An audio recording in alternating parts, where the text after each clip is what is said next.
বিকাশ থেকে কিভাবে মোবাইলে টাকা রিচার্জ করবেন চলেন দেখি। তো প্রথমে চলে আসবো ফোনের ডায়াল প্যাডে, এসে ডায়াল করব *247#। তো তারপর এখান থেকে মোবাইল রিচার্জ ৩ নাম্বার অপশনে ক্লিক করে দিব। তারপর এখান থেকে আপনার যেই অপারেটরের সিম ব্যবহার করেন সেটা সিলেক্ট করে দিবেন। আমি রবি ব্যবহার করি, তাই 1 ক্লিক করে দিলাম।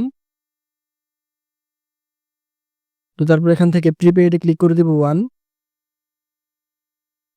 তো তারপর এখান থেকে ইন্টার আদার্স নাম্বার 2 তে ক্লিক করে দিব।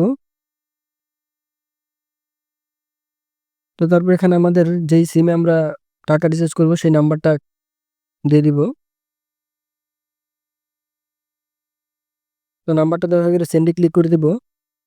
তো তারপর এখান থেকে আমাদের কত টাকা রিচার্জ করতে চাই সেই অ্যামাউন্টটা দিয়ে দিব। তো তারপর এখানে আমাদের বিকাশ পিন নাম্বারটা দিয়ে দিব। দিয়ে সেন্ডে ক্লিক করলে আমাদের মোবাইল রিচার্জ কমপ্লিট।